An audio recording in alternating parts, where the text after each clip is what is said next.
Anak ng tokwa kung kani-kanino na ho itinatandem itong si BP Sara. Pati ang pangalan itong si Leni Robredo ay nakaladkad na.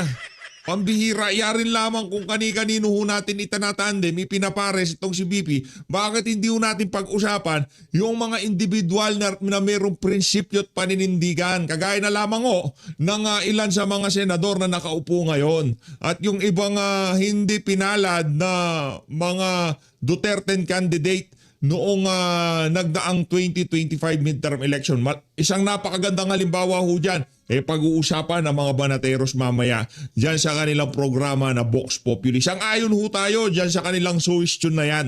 Dahil tayo ho nung nagpunta ng Davao, nakita ho natin ng personal kung ano ang nagawa ng imumungkahi nitong si Banat Bayat. Tayo ho ay sang-ayon 10,000%. Kung si Leni Robredo, kung sino-sino na lamang ay pinapartner dito kay, kumbaga yung mga naiisip ng ating mga kababayan. Hindi naman pala bawal mag-isip ng pwedeng itambal dito kay BP Sara o i-partner dito kay BP Sara. Pag-usapan na ho natin dito, yung ika nga merong napatunayan at merong prinsipyo at paninindigan. At itong si Pinky Amador, dito sa video na ito, papakita ho natin kung bakit walang tiwala ang sambayan ng Pilipino, walang respeto ang sambayan ng Pilipino dito sa mga pinklawan dilawan na to na kagaya ni Pinky Amador. Okay? Saka yung mga artista na kung saan banat sila ng banat kay Marcos Jr. noong panahon ng kampanya, ngayon naman si may pera. Kayo ba naman baka nabalitaan nila si Andrew E. Sinwelduhan ng binayaran ng 68 million pesos. Baka nagpantingkamtengan nitong si Pinky Amador. Sisigaw-sigaw lang siya doon. Baka bigla magkaroon din siya, di ba? Pero bago wala nangyari sa like at sa subscribe, masaya na po tayo dyan. Sa mga gusto sumali sa ating community, yung join button, nandiyan lang po sa baba. Naku, Benny boy. Yan sinasabi ko sa iyo, Benny boy.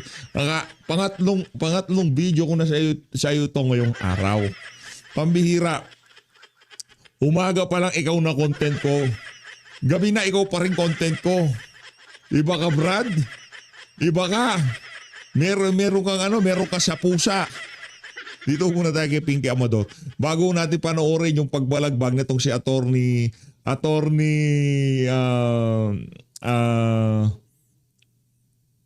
Jimmy Bondoc. Yan o. Isa pa yan, di ba? Isa pa yan si attorney Jimmy Bondoc. Pwede ho yan makatandem nitong si Vice President Sara Duterte. May prinsipyo at paninindigan, abogado. Yan o yung mga kriteria ang atin ho talaga dito, ang pinakaunang kriteria dapat hindi Marcos. Tapos ang usapan. Anak ng tokwa, maghahalong balat sa tinalupan. Ito na ho sinasabi ko sa inyo mga kababayan. Kung sakaling pipiliin ni BP itong si Mangga, ayoko na sa Earth. Pupunta na ako ng Mars. Ito na, kay Pinky Amador tayo. Unang-una, Oh. isa yun paggalang sa mga artista ng Pinalakang Tabing at ng telebisyon. So, I went there to honor my industry. Pero wala namang bayarang ala Andrew E. na nangyari. Kasi notorious yung mga diyan yung mga naging bisita Marcos Jr., di ba? Lisa Araneta Marcos, mga bigatin talaga Yung tipong kaya nila magpakawala ng milyon ng ang sweldo sa mga entertainer Number 2, my Tita Bibot was the cultural mentor of the Marcos siblings. So, pangatlo, so I did that for her. Pangatlo, kilala ko po sila. Okay? Dahil nung naka-exile po ang mga Marcos, madalas po sila pumunta sa London. Mahilig sila manood ng plays. They would watch Miss Saigon. They would ask what other plays I could suggest that they could watch. Dapat pala hindi mo sila binalahura noong nagdaang eleksyon kung kakilala mo pala. Ang problema pagka nagkakapera na yung mga tao, talagang marami nang nakakakilala. Hindi lang basta-basta pera at kapangyarihan, meron yung mga Marcos na yan. Kaya kung noong panahon ng kampanya, todo bira itong si Pinky Amador, ngayong nagnakaw ng bilyon, itong mga pamilya na to ngayong mga panahon na to, ba kaibigan na nila, kakilala na nila. Di ba? Ganyan ang mga artistang yan. Di ba? Kung kay PH update lang naman hindi naman ho tayo aatras dyan sa mga artista na yan. Basta tayo dito sa PH update, ang alam ko dito, nung nag-umpisa nang gumawa ng katarantaduhan tong administrasyon na to, dumistansya tayo. Umalis tayo. Iniwan natin. Sabi nga ni Tatay Digong, sige na, pagbigyan nyo na, nandyan na yan magkaisa na tayo, nanalo na, ano pa gagawin natin? Naknanto ka, binaboy nila itong si BP Sara. Pinadala nila sa dahig dederla itong si Tatay Digong. Yung katangi-tanging leader na ika nga noong namuno doon ho natin nakita ang tunay na pagbabago at na-realize na pagtanto sa ating sarili na may pag-asa pa. Kaya itong si Pinky Amador na to, ito ang sinasabi ko sa inyo. Hindi magiging asset ng kung sino mang politiko, yung mga artista na yan sa 2028 presidential elections. Alam nyo sino mga asset ng mga politiko? Alam nyo kung sino? Sambayan ng Pilipino. Yan, palakpakan. Sinasabi ko Lagi kaming iniimbitahan sa bahay ng former Ambassador J.V. Cruz.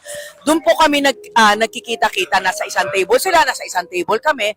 So, dati pa, hindi pa sila mag-asawa, kilala ko na po sila. Pati yung ate nila, kilala ko rin po kasi nag-Repertory Philippines din yung ate niya. Naging artista po ng theater company namin. So talagang personally, kilala ko po sila. So para sa akin, parang inabot ang kinakamayan ka. Sasampalin mo ba? O kakamayan mo lang?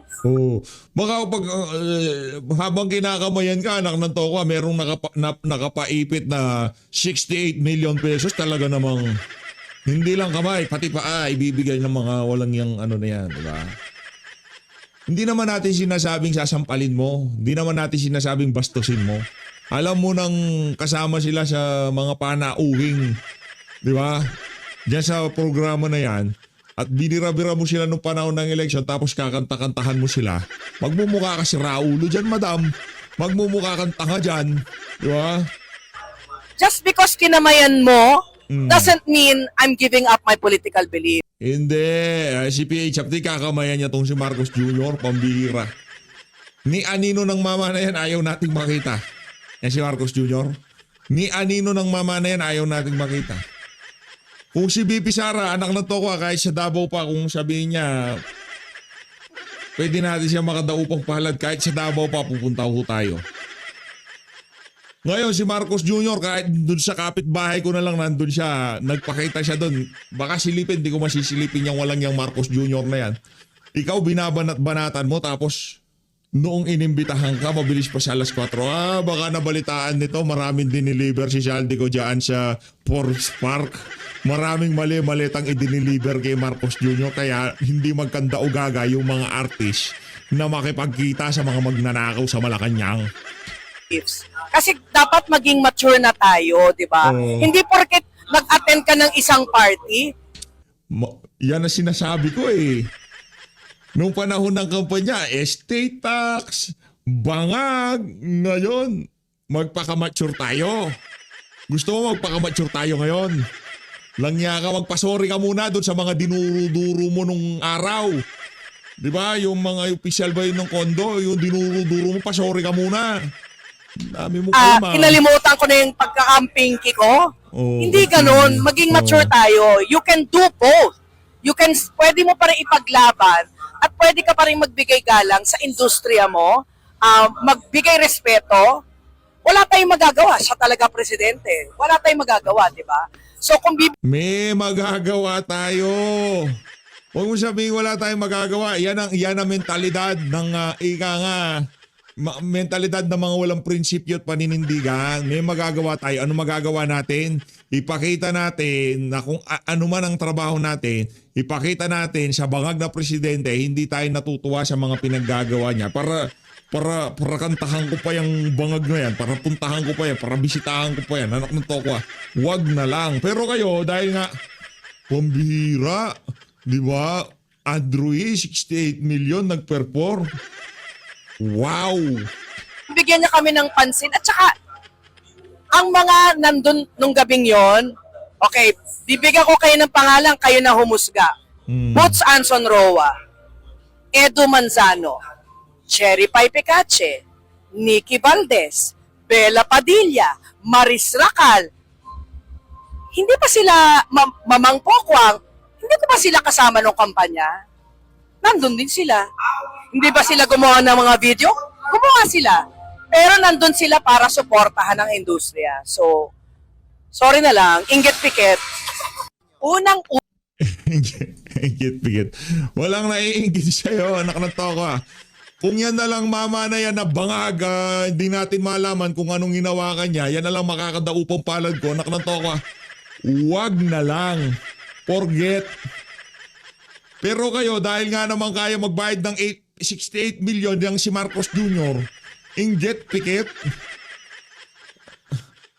Mentalidad ng mga artist na meron kunong prinsipyo at paninindigan, palakpakan ho natin.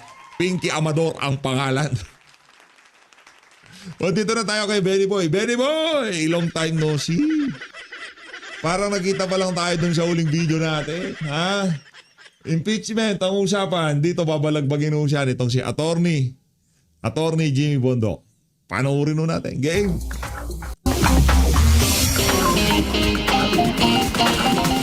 Welcome to Politico Talks and happy Chinese Lunar Year, which is the year of the Fire Horse. And speaking of Fire Horse, andito ang ating guest na si Congressman Abante. At nagbiro si Congressman Abante na kay Attorney Jimmy here. Bakit hindi ko kung Vice President? Ako ba tinatanong Ikaw nyo? muna. Vice President ni Sara. Una sa lahat, gusto ko magpasalamat kay Congressman Abante sa problemang binigay niya sa kasalukuyang buhay ko dahil maraming nagalit sa aming side. Pero I'm sure nagbibiro lang naman in good faith si Kong Beg. Kung Benny, bakit mo naisip? Bakit mo naisip? Bakit mo naisip naman si Attorney Jimmy na maging vice running mate ni Sara, VP Sara? Comparing it to Senator Robin. Ako po, patay tayo din. Pwede ko ba sabihin to? Pwede mo. Magaling to. Bilib ako dito. Sudo lang. Huwag kang maniwala dyan, Attorney Jimmy. Yan, namita natin yan. Magaling, very humble. Napaka down to earth na individual. I-believe din tayo dyan sa mama na yan. Jimmy Bondoc, palakpakan natin. Pero kay Benny Abante, yung pumupuri sa kanya na yan. Sintu-sintu yan eh. Diba? Binola-bola niya yung mga vlogger, maya-maya binaba natin. Kamanwala dyan. Totoo lang. Hindi lang si Senator Robin. Kung ang Magandang lalaki pa. Vice Presidential Pareho din siya ang showbiz personality. Singer. Hihingi lang po ako singer. ng 15 seconds, Mami Chu. Oh. Total, nag-declare na si Ma'am Sara. Magde-declare din po ako. Okay. I would like to make a formal declaration sa Politica Talks on this date, February, ano ba ngayon? 2020, no? Mark your word. Oh, mark my words. Hindi po ako tatakbo bilang Vice President. So, maraming salamat po, mga kababayan. Pero, di natin di-discount the possibility na run ka for the Senate like you did in the past, but unfortunately, Ayan naman you po missed, that's an open, that's an in the air. Yeah. Ano na yan, Attorney Jimmy. Ika nga, hinog na mga bunga. Panahon na ng anihan. Maniwala ka sa akin, next election, 100%, atin na yan. Anyway, ito po yung guest, Anyway, let's start the talk. Kong Benny, thank you for being here. Let's go to the... Totoo lang. Ito. Pag natuwa po senador to, Winnable. winnable to. Sige, mamaya natin tuksin kasi pag-uusapan natin si Vice President Sara. Utuloy natin ang putukan mula sa Lunar New Year sa Patok o Putok. Ano ba mga headlines na sumabog ngayong linggo? Yes, salamat, Mami Chu! Headline number 1. Wala pang warrant of arrest pero tinatanong na ang Senado ng kanilang plano dahil Senators Bongo at Bato de la Rosa sinasabing co-perpetrator sa kasong hinahadap ng dating Pangulong Duterte. Ang pagkadamay sa dalawang senador sa ICC case, patok o putok. Okay? Ang ating unang topic, sure ako hindi magkakapareho itong sagot itong dalawa kong panyero eh. Or it could be wrong. Unahin natin sa Attorney Jimmy. Napakalinaw naman po ng aking mga kulay mula simula para sa akin. Ito po ay putok. But full disclosure, disclaimer, alam naman po natin na kapartido ko yung mga yan, mga kaibigan ko yung mga yan. Pero ang pinaglalaban ko po, hindi talaga sila lang. From the very start, I've been consistent na ang pinaglalaban ko talaga yung kasarinlan ng Pilipinas at yung ating judicial system na gumagana naman. Yun po talaga ang nasa puso ko, hindi po politika yan, hindi pagkakaibigan, kasarinlan ng Pilipinas. Attorney Palsis. Of course, patok na patok na patok. Sabi po ng Ang galing naman. ICC. Oo. Tatlo lang. There's a common plan, no? There's a common plan in terms of committing the crime of humanity or against humanity of murder. And President Duterte could not have committed yung crimes against humanity alone. Kailangan po niya ng mga paymaster, allegedly, yun ang sinabi sa charge sheet na si Bongo ang nagbabayad para sa mga quota ng killings. Of course, PNP chief noon, si Chief Bato de la Rosa, siya ang nag-issue. May documentation kasi ng Oplan Tokhang and Oplan Double Barrel, July 2016. So, liable sila doon. If may charges against President Duterte, hindi pwedeng walang charges against these two kasi sinasabi ng ICC, itong dalawa ay kanyang mga naging tentacles or galamay to implement the war on drugs. Kasi nga, marami pa siyang co-accused doon sa hindi lang sindalong senador. Walo, di ba? And it's called conspiracy. Or a common plan. Oh, yeah, common plan. Congressman Abante, ano po ang take niyo dito? Ako, patok din ako dito. Kasi Patok, number one, siyempre. kahit na wala na tayong... Yang si hindi na- Palsis at yang si Benny Abante, magkaano yan, magkahut-hutan ng dila yung dalawa na yan. Behind the scenes, silang dalawa ang nagchichismisan doon sa likod, malamang sa malamang. tayo member ng ICC. We are still a member of the Community of Nations. Maaaring tama. Pangalawa, mas okay dun sa ICC kaysa sa Pilipinas talaga eh. Kung pag-uusapan natin yung dito ay hukla sa dalawang abogado natin pero nakikita ko yung ating justice system dito pagka minsan bias eh. So doon sa ICC wala eh. Wala, talagang patunay yun eh. The thing is, kung wala naman silang kasalanan dyan, wala silang anumang involvement dyan, palagay ko naman madidismiss ang mga kaso. Hindi. Una pa lang, yung ICC na yan, masyado ng political. Masyado na silang bias. Ika nga, nakita na yung pagkabias doon pa lang sa pagpapadala doon kay dating Pangulong Rodrigo Duterte. Hindi binigyan ng pagkakataon na humarap sa competent judicial authority, kinidnap siya at pinahintulutan at tinanggap ng ICC yung illegal na ginawa ng administrasyon ni Pangal. Okay? Hindi yan ika nga fair, no? Dapat ganito, ganyan. Trophy ho nila si Tatay Digong eh. Kasi yung mga yung mga karamihan ng mga state parties nag-aalisan na dyan sa ICC. Dahil nga yung mga developing country, hindi ho sila makabuelo dahil nga ang daming problema. Kailangan nilang gawin yung mga dapat nilang gawin. Pagdating sa peace and order, nandyan ho yung ICC nakabantay. Kaya yung mga third world country na kagaya natin, pagka sinabi ni Digong na tapusin natin ang droga, hindi pwede. Diba? Nandyan ang ICC. Pero pagka nagpunta ka ng ibang bansa, dito kasi hindi pa established na kailangan nilang matakot. Developing tayo, hindi kagaya sa Singapore. Alam mo na, pagka pumunta ka doon, gurgur ka, bitay ka pag nagkataon. Kasi kung paano nila inumpisahan yung kanilang paglaban sa illegal na droga, na-set na nila yung lahat ng rules. Kumbaga, wala nang gagawa ng kalokohan kasi alam na nila na meron silang kalalagyan. Pero sa atin, napakalaya ng mga masasamang elemento na gawin ng kanilang kagustuhan. Dahil nga naman developing country tayo, pilit nating ilinalatag yung mga rules. Yung kung saan ikatatakot nitong mga magdadala ng droga, gagamit ng droga sa Pilipinas. Diba? Ngayon, habang gagawin natin yung mga bagay na yon na para maging, halimbawa, para maging kahalintulad natin ng Singapore, along the way, papasok ang ICC dyan at sasabihin niya, anak ng tokwa, hindi pwede yung ginagawa niyo na yan. Crimes against humanity kayo dyan. Diba? Ano nangyari doon sa Brazil? Malala din ho ginawa nila dyan. Diba? Nakakarera sa daan. Pero wala tayong narinig dyan sa ICC na yan. Attorney Jim, ano sa tingin mo na magiging Anyway, ano na yan kumbaga napag-usapan na yan. Ang gusto ko natin pasadaan talaga dito, yung pagdideklara nitong si VP Sara. Gusto ko marinig lagi ang mga punto de vista nitong si Benny Boy. Kaugnay doon sa mga mga hanas na yon nitong si VP. Okay, dito na tayo. Mahal namin si Pangulong Duterte. yes. So we want to give Sobrang him the mahal na mahal remaining namin si autonomy Pangulong that he has Duterte. over his person.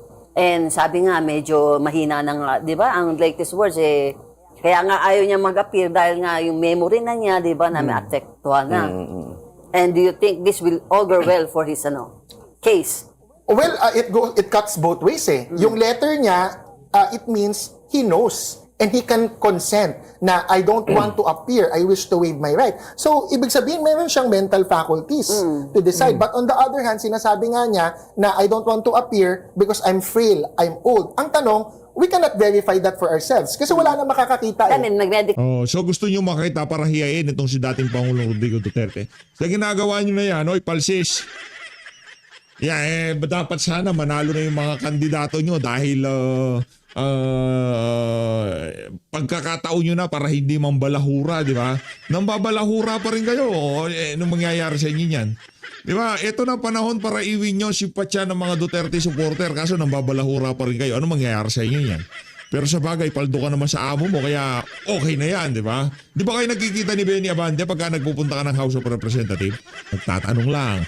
nag-check na sa kanya, di ba? The Di ba kayo nagkikita dun sa opisina nitong Speaker Martin Romualdez? Nagtatanong lang. medical experts say fit for trial. But of course, the pro-Duterte and even the anti-Duterte, we all want on our own to see ano ba talaga ang itsura or kalagayan ni PRRD. Okay, let's Sa move akin- to the next head. Sa akin, as long Okay. as the hearing will continue, hindi maihinder yung Headline hearing number 2. because the president will appear. Okay, let's go to headline number 2. Headline number 2. VP Sara, nagsabi ng tatakbo siya bilang presidente sa 2028. At ang pahayag ni Senator Robin Hood Padilla, girl power dapat ang tandem nila ni Senator Amy Marcos. Sara for President and Amy for VP. Yun ang pinakapangit na ideya na ipinalutang nitong si Senator Robin Padilla. Yung siya okay pa eh. Di ba yung kay Pastor Kibuloy okay pa eh. Maraming hindi pabor siguro sa mga sinasabi natin na to. Di ba? Pero pagka nakita nyo yung ginawa ng mama, ang sasabihin nyo lang sa sarili nyo, pwede. Bakit hindi? Una sa lahat, loyal. May napatunayan at meron ng ala Duterte na kung tawagin Exhibit A. Diba? Nandyan yung KOJC. Na kung saan isa sa napakalawak na religious group, napakadisiplinado at talagang yung kanilang mga humanitarian program, hindi ho galing sa kaban ng sambayanan yun. Ganon ho kamahal ng organisasyon na yan, ang sambayan ng Pilipino. Nation building, nation building. Patok o putok? Attorney, attorney, punta na natin kay Congressman Abante muna. Ako, putok yan. Bakit po? Siyempre, sabi ko na hindi ko iboboto sa Sara, no? Pero the thing is, palagay ko, hindi maganda kay Sara na maging katandem niya si Robin o si Amy. So, Bakit ako, naman po? sa totoo lang, si Jimmy talaga ang pinakamagaling na katandem niya. Nabalik na naman. Mas matatalo pa si VP Sara kung si Amy Marcos ang VP niya. Tama! Ako na sunod, dapat ako Teka, sunod. patok ka ba? Putok. Tapusin muna natin yung kay Kong Benny. Tama yun kasi. I mean, Nakakawawa ako. For Amy to be the vice presidential katandem ni Sara, that's negative kay Sara yun. That's negative kay Sara yan. Oo. Maaaring positive yung kay Robin Padilla, pero still, the Filipino people would think, handa pa si Robin na maging, for example, like, lady in waiting ng vice president, pero, for example, mawala si Sara. Handa ba siya maging Pangulo ng Pilipinas? Yun ang tanong ko dyan. Oh. Pero palagay ko, Marijo, handang-handa ito eh. And we're talking about Sara pa lang ha. Wala pa yung mga opponents niya. Yeah. Wala pa tayong na Wala pa. Attorney Palsis. Talagang hinuli ako ni Mami Chu. O para last word is pabor kay Patok, VP oo, Sara. O syempre sa akin, putok, no? Gulat na gulat ako. Gulat na gulat ako nung nag-declare si VP Sara na tatakbo siya for president. Hoy, sa tingin ko kung napapanood dito ni Sir Jack, yung baklameter niya talagang pumapalo eh. Tignan niyo naman, palantik pa lang ng kamay, alam na puro kabalbala ng alam nitong palsis na to. No, patok. Kami rin naman ayaw namin si Amy Marcos na makatandem ni VP kasi ayaw na namin basta pilitong Marcos, sigurado falsifikado yan. Okay na sila na magkaibigan pero magiging katandem ba? Wala na. Finish na. Gulat na gulat ako. Hindi ko talaga yun in-expect. Pareho tayo. Exaggerated natin. Sa TV ka. Oh. Pero syempre, yung wag na muna ako kay VP Sara. Alam naman ng mga tao, comments ko about VP Sara. Pero yung tungkol kay Senator Robin or kay Senator Amy, maganda yung formula. South plus North, no? Pero yung kay Amy Marcos talaga, that's not the best formula for VP Sara. That will make you lose. VP Sara, with all due respect, no? Kung napapakinggan mo man ako, di ba? Kasi matatalo ka. Kasi the Marcoses will not vote, the Marcos loyalists will not vote for you. Hindi yan makukuha, hindi yan madideliver ni Amy Marcos. Uniteam 2.0 yan. Magkaka-break up 2.0. Tatraydoin ka din yan ni Senator Amy Marcos. Paano yung favorite mo, si Senator Risa Ontiveros? Iba muna yun. Hindi pa naman nagde-declare si VP Lenny or si Senator Risa. Saan natin pag-usapan? Let's give the limelight to VP Sara.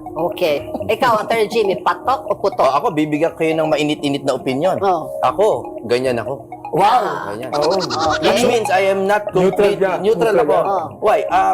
I don't want to talk about the person of Senator Amy Marcos, but I think she's very, she has the capacity, no? Pero kasi gusto kong sundan talaga kung yung numero. Kung ano talaga ang ikakapanalo ni VP Sara. Kahit na labag po sa kalooban ng ating mga kaibigan. That's democracy. Oh, yes, because of course, I want her to win. And for now, there's absolutely no proof na makakatulong sa kanya. Either Robin or either Robin or Amy, wala pang numerical proof. Inamin mo yun, ha? Pero ikaw, Inamin mo, ha? Hindi, wala pa. In short, dapat mag-survey muna tayo and kung siya yung lumabas on top, then Ang patok na. galing. pero aside from you, sino ang nakikita mong... Sino gusto mo? Ang tingin ko mananalo, yung makukuha talaga yung voter base, President Sara, Vice President Benny Abante. Buti na lang hindi mo sinabi.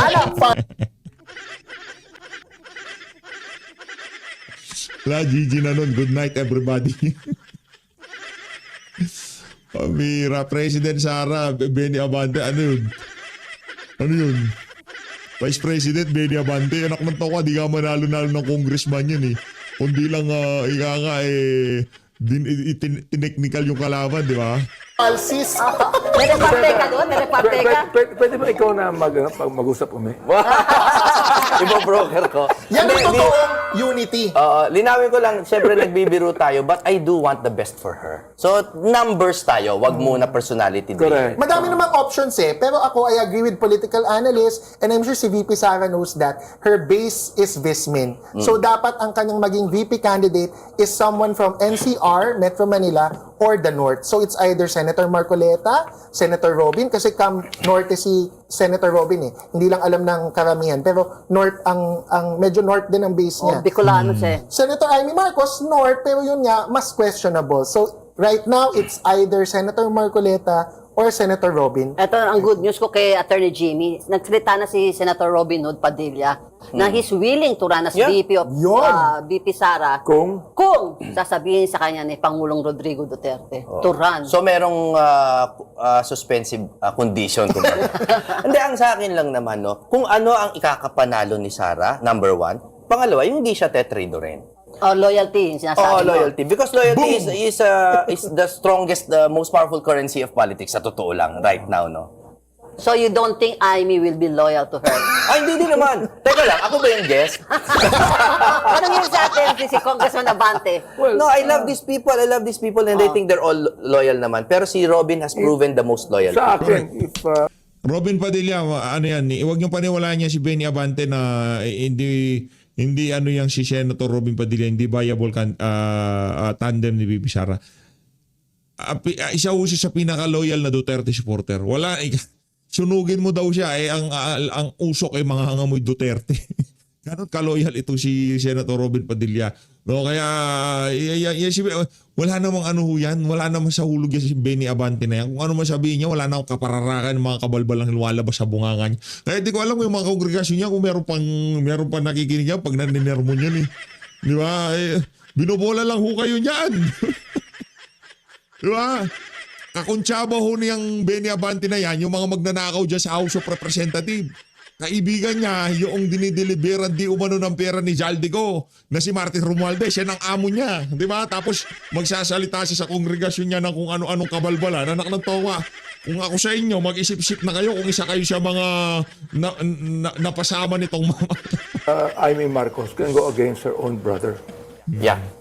Anong kasiguruhan na she will not go against somebody who's not related to her? Fantastic point. See? That's a fair point. I don't agree with it. I don't agree with it, but it's a fair point. Si Then, Congressman, ang pangalawa sa akin, with all of the science and the technicalities that these two friends of mine are talking, sa akin I believe with all of the problems we have right now, palagay ko ang mga tao natin tumitingin ng pagbabago. okay. They're looking for changes. And I do believe ako, seryoso ako sinabi ko na naniniwala ako that if ever Vice President Sara becomes president, she will have to change something sa kabuhay niya. Ito, I would like to ask si Congressman Abante kasi veterano na itong ating kaibigan na to eh. How many congresses ka na? Ang dami And you are now with rounds. what political party you are now NUP na. affiliate? NUP ako. NUP po. So ano po National ang Unity sense Party. ng NUP sa pag-declare ito ni Vice President Wala Sara? pa namang sinasabi. Ang arinig ko lang we are allowed to decide on our own. No, kasi ang PDP Laban and Reforma have Yeah. already came out with the respective statement of support to VP Sara. Wala pa. Sa amin, wala pa. Wala pa. So, wala ba kayong presidential timber o vice presidential Wala pa. timber? Wala pa rin. Wala Kailan pa ba kayo, bakit sinasabi early campaign? Hindi early campaign ito, premature declaration to eh. Hindi, alam nyo, Maricho, ako, I was surprised because of the early declaration of, Yeah. of the Vice President. But I'm not surprised that she's running for the Yes, presidency. that's very clear. Na-surprise lang ako talaga. Ang aga eh. Pero di ba ang assessment ng mga political analysts and even the political leaders, parang preemptive move na sa impeachment yan? Do you share the same suspicion? In a way, totoo yun. But the thing is this, I think that the Vice President Sara is exposing herself totally. Ibig sabihin, as Ang bira naman. Ano pang expose pinagsasabi nitong si Benny Abante? From 2023 hanggang 2025, walang umpayang pambibira nyo dyan sa kay VP Sara dyan sa Tuadcom nyo. Ano pa bang exposure ang ibinuksan niya sarili niya dyan sa pagdideklara niya na yan? Ang bira. early as this, ini-expose siya ng kanyang sarili sa taong bayan. Na? So a lot of questions will be asked concerning that. So tama din. Preemptive strike ba yun? Yes. Hindi, Attorney Jim? para sa akin, complex yan, no? Baka may konti, para sa akin, baka 2% lang yung preemptive na yan. Para sa akin, I think she has realized na mabagal talaga mag-evolve yung voting public. Halimbawa, ang tagal niya nang pinag-uusapan yung mga corruption sa budget and then it was tried, I think, 2 years later or something. Bago, siya ang unang nagsigaw niyan. And I'm not talking about her own guilt. Alam ko, bibring up nyo rin yan. Pero ang point ko lang is, it takes a while for the public to accept a certain political fact. So kung maaga niyang sinabi, edi at least makapag-adjust na yung kaaway at kakampi. Pero ang tanong ko lang kay Attorney Jimmy na, kasi si Sara, VP Sara is hugpong, hindi sa PDP Laban, hindi Hindi po. sa Reforma. Yes. Nag-usap na ba sa PDP Laban kung sino ang presidential timber nyo? Walang formal na pag-uusap, although meron ng press statement ng... VP Sara jumped the gun on you. On Hindi. PDP May Laban. statement yung spokesperson. May statement naman po si Attorney Topacio. Natanong ko, may prior notice ba sa inyo si VP Sara? Wala po. Wala po. Gulatan din to. Kasali po kami sa mga pleasantly surprised. No? Yes. Hindi naman katulad ni Jess na, Gulat ako. Bakit ka gulat? Bading na bading ang datingan ni Jess Francis eh. Ha? Hindi kasi ano eh. O talaga lang, sarcasm lang. yan. Sarcasm lang Yeah. yun. No? Pero I mean, yung katulad ng political analyst na tulad mo, nasabi na preemptive strike to sa impeachment niya dahil matatakot ngayon ng mga House members vote against or they will likely na hindi sila playing safe, di ba ga? Kasi That's a good question talaga. Ako, more than preemptive, it's reactive. Kasi yung tatlong impeachment complaint, nakasalang na yan eh. Oo. Actually, I have a question kasi kay Kong Benny. You are the fourth impeachment complainant. Were you guys decided? Delikado na yun. Were you decided on filing on the same day? That's VP Sara in announced. fact, sabi ko nga sa iyo, I was quite surprised, no? That no. she declared earlier. Yes, no, we don't even know that. No, I mean, yeah, you didn't know about it. So, nung araw na nag-declare si VP Sara, decided na din kayo ni Kong Paulo Ortega na mag-endorse. Yes or no? Well, ang nangyari yan, my staff called me up and said na mayroong gusto mag-file. So ako naman, alam niyo naman ang stand ko dyan, no? Ako ang co-chair ng Quadcom na binibisigahan namin lahat yan. Talagang gusto ko na matuloy yung impeachment. Not only because I want Sara impeached. Hindi yun eh. But the thing is this, no? Yun eh. Bubulahin mo na naman kami. Nakananto ko. Binola mo muna kami nung try ko, noong quad ko, doon sa mga pinatawag mong vlogger. Ganyan, yung mga kongregasyon niya, ganyan ba niya kayo bulahin? Namuti na lang ang buhok sa pambubola sa kongregasyon niya, sa House of Representatives. Mantangin mo pati dyan sa Politico Talks, mambubola pa siya? Pambihira. Mayroon ng pagkakataon sa Sara ngayon, Sara, to answer all the allegations.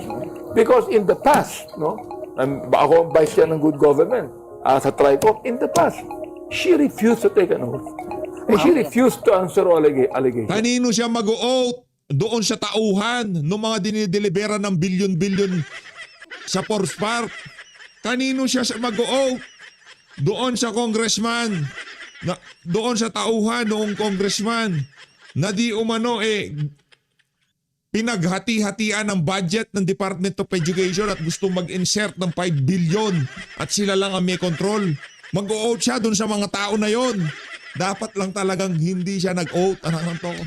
Kung Benny, the reason why I asked Mami Chotter ni Jimmy, no? Kasi sabi ng Tweety Bird ko, actually, VP Sara was expecting a fourth impeachment complaint.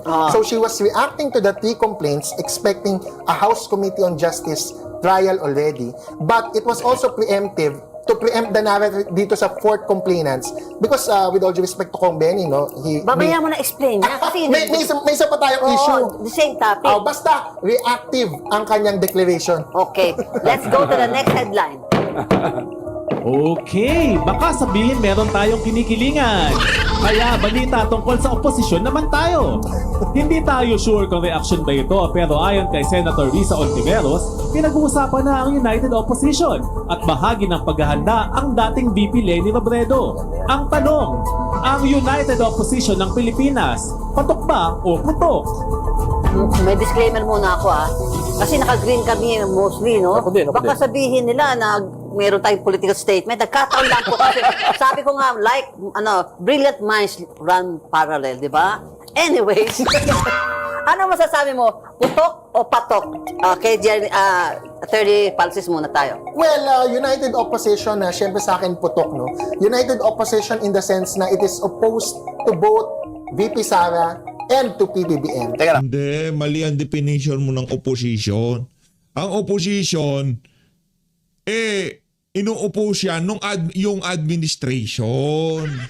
Ngayon, kung hindi nyo kayang i-oppose ang administration, ang mga mali-maling polisiya ng administration, hindi kayo pwedeng matawag na United Opposition. Abogado ka pa naman. Kung ang ino-oppose nyo lang yung mga politiko, yung pagbabalik ng isang politiko o yung isang partido, hindi kayo opposition noon. Kritiko lang kayo.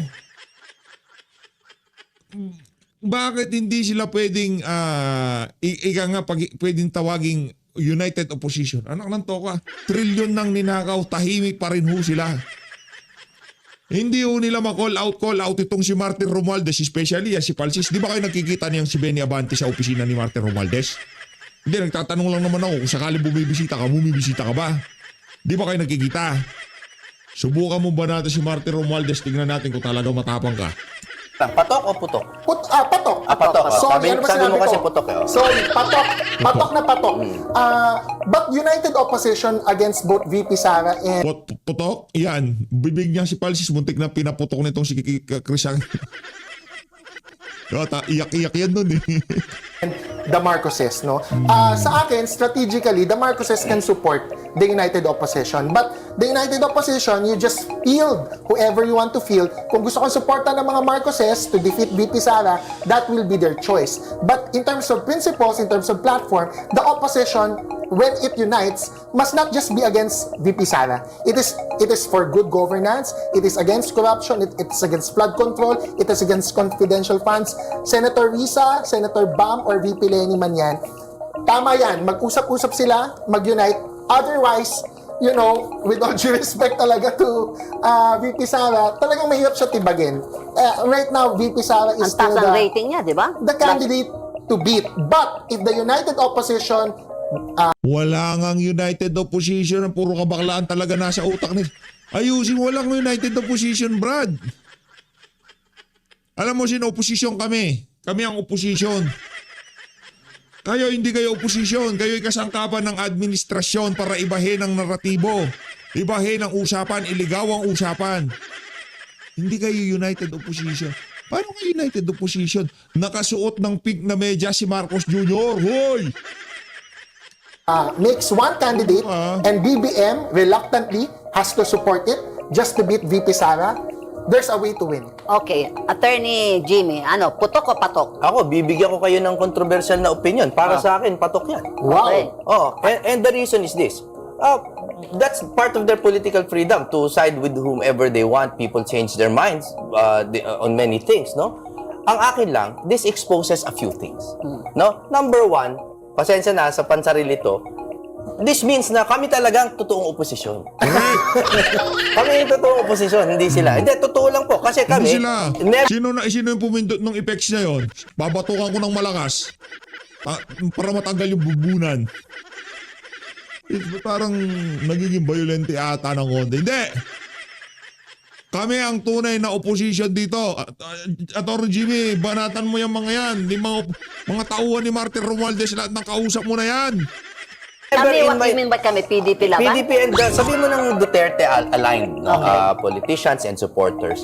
Kahit ano po mangyari, maghalo ng balat sa tinalupan, no? Hindi po talaga magkakaroon ng ganyang parang connivance or collusion or whatever you want to call it politically. With Duterte, kunyari, Duterte Marcos, Duterte Pink, ganun, hindi po talaga mangyayari yan. So that shows na kami yung totoong opposition. Kami. Pero pangalawa din, I think that also shows na napakalakas. It's an admission ng kalakasan po talaga ng numero ni Ma'am Sara. On her own. Yes. Be that Hugpong lang ang dinadala niya, hindi PDP laban. Opo. So that said, I think they're within all their rights to try to win. Because election is a contest. Okay. So, and I think this is a good formula for them. So, patok. Congressman Abante, ikaw ba patok o putok? Agayahin ko sila Tony Jimmy. Hindi naman ako. Bakit? Neither here nor there. Bakit kamo? Apo. Why do you call it opposition? Apo. Diba? Bakit? Nasa administration si Bongbong eh. Why call it opposition? Pangalawa, I don't think, I will declare, I don't think I can support Risa Hontiveros on this. Right on the... Why not? Why not? Politiko talk sinabi niya on the record yan. Kalaban sa Soji Bill. Ang ganda ng show natin. Bakit yung mga... Magkalaban na kami nung congresswoman pa siya eh. Noon pa. Okay, isang bayan siya. Noon pa. Ah, So bayan. I really cannot support her. Okay. Yan. Kahit pa paano pala itong si Benny Abante, hindi sila magkadugo nito si Risa Hontiveros. Sabagay, parehas kayong oportunista, di ba? Pero para sabihin mo, ika nga, patok sa amin yung mga punto de vista mo na yan. Kabalbalan yan. Anyway, punta na ho tayo dito sa ito si Banat pa, malupit ho ito. Itong mga ideyang ibabahagi niya sa atin. Ha? Kasi yung iba dyan, nasisikmura nila na itandem kay Lenny Lugaw, itong kay Lutang, itong si VP Sara, mga kababayan, sabihin ko na ho sa inyo, kung pagpipilian Amy Marcos sa Pastor Apollo Kibuloy, VP, nitong si Vice President Sara Duterte, anak ng towa, makikipagbalagbagan tayo na dapat ang mapili dyan, si Pastor Kibuloy. Yang mga Marcos na yan, hindi ho loyal yan. Kung tawagin nila sarili lang mga loyalista, hindi ho, mga siraulo ho yung mga yan. Mga merong saltik sa utak. Unity maya-maya, binibiran lang si VP Sara. pagkaya si Jaime Marcos, nanalo yan sa ticket ni VP, dahil kay VP na naman, meron na namang mananalong mga Marcos na mga sintu-sinto, di ba? Pagka si VP Sara, ika nga administrasyon niya, sasalansanin niya na yung mga magnanakaw dito sa administrasyon na to. Anong gagawin ni Jaime? Iiyak-iyak lang siya, ganon. Nakatanga lang siya sa gilid. Hindi pwede yun. Kaya ang atin ho dito, kailanman, hindi na ho pwedeng ika nga yung tawag dito yung Jaime Marcos na yan tawag dito maging VP nitong si Vice President Sara Duterte. Ito na ho si Bay Game. Lang ako. Ito talaga, hindi porket nandito tayo sa SMNI QJC. Alam mo magandang vice, si Pastor Kiyo. Yun. Palakbakan. Sangayon ho tayo dyan. Actually, kahapon pinapanood natin yan talagang approve. Jaime Marcos, okay sa inyo? Pwede, Jaime Marcos. Ano ba nagawa ni Jaime Marcos? Maliban doon sa pagpapahamak kay VP Sara dyan sa tambalang Bangag at VP Sara, di ba? Anong nagawa ni Jaime Marcos sa Pilipinas? Yung pagbuo sa Unity, na kung saan yun ang isa sa mga naging dahilan kung bakit napadala sa Dahig Netherlands si dating Pangulong Rodrigo Duterte. Dahil dyan sa kapatid niya si Raulo. Hindi, hindi po dahil nandito kami, wala po nagsasabi sa akin na sabihin yun. Bukas, malis na tayo. Para Kung pwede gusto na. nyo, bukas, wag na eh. Hindi, kaya lang, ano kasi, kita nyo naman yung ginawa niya. Kasi ang kailangan natin sa isang vice, ano ba ang qualification? Aside from ready ka, pumalit. Isa yun. Pangalawa, kailangan yung humble ka lang, you don't overpower your master eh. Yes. Ganun ang personalidad ni Pastor Kibuloy. At yung pag nagtrabaho, dito pa nga lang nakakulong siya, grabe na siya magtrabaho eh. Grabe yung mga nakita nyo yun, di ba? Di nyo ako ginising, pero nakita nyo yun, nung dinaanan yung Ika nga, you don't outshine your master, di ba? Yan o si Pastor Kibuloy. Di ba? Ano yan talagang ang puso niya para sa sambayan ng Pilipino. Nation building. Di ba? Yan ho ang ano niya, yan ho talaga ang mission niya. Makatulong sa pamahalaan, makapag-contribute sa mga ika nga kung anong maitutulong niya sa sambayanan. Yan ho si Pastor Kibuloy. Kaya tayo naniniwala dyan sa sinasabi na yan itong si Banat Bay. Sila nandiyan sa sa SMNI, di ba? Malamang sasabihin ninyo kaya lang naman nasasabi ng mga banateros yan. Ito si Bay, tsaka yung mga ito sila Boss Dada dahil nasa sinabi nila, disclaimer na agad, gusto nyo, malis na tayo pero sasabihin pa rin nila yung mga bagay na yan. Kasi maging tayo nakita ho natin kung ano nagawa ni Pastor Kibuloy. Tayo isang ayon 10,000%. Diba? Pero kung ang pagpipilian ay Jaime Marcos o Pastor Kibuloy ho tayo. Diba? Pastor Kibuloy 10,000%. Pero ngayong mga panahon na to, base sa current political landscape, at yung ika nga napakalaking bagay ho kasi sa politika na pagka nagsalita ka, napipick up na mainstream media, kung ano yung mga punto de vista mo. Si Senator Rodante Marcoleta kahit mali-mali na pinipick up pa rin ng mga, tama na, minamali.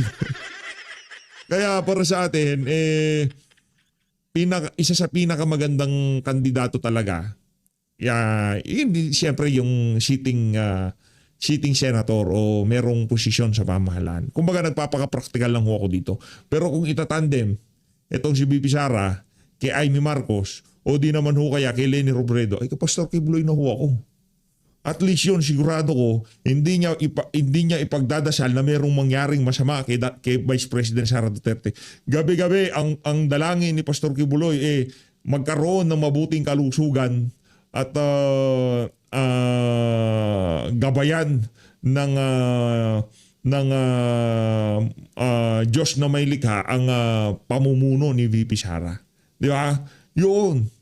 Kesa naman yung tinatrabaho ni VP Sara yung mga mastermind sa flood control tapos iiyak-iyak yan si Jaime Marcos. Naku, uwi ka na ng Ilocos. barangay hall. Grabe yung kuya. Alam mo yung, Pati yung kalsada. alam mo yung ako na magkukwento Ayan, ha. Sana maintindihan niyo. Si Sir Jack, si Sir Jack nagpunta na rin siguro siya doon sa pinuntahan natin. Napakaganda ho talaga mga kapapayan. Isa sa masasabi nating mahirap po kasi hindi mo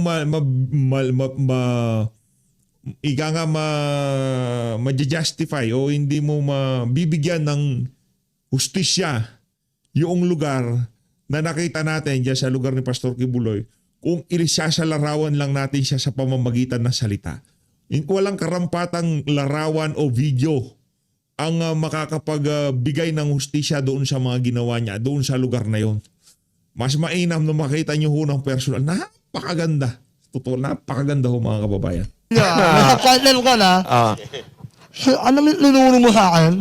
Simula unang kanto na yun. Akala ko iskinita lang yun. Hindi kita si Ano Sir pala Jackie yun? yan. Kasa kayo sa metro kanina eh. Ay kasa kayo Bumakati eh. Oo. Pinagawa kanina ni Pastor. Yun, ang haba. Diba nakatulog? Kaya yung elevation nung daan hindi madali. Yung pagpapatayo, yung pagpapagawa ng hindi ko alam kung pares kami ng tinutukoy ni Sir Jack.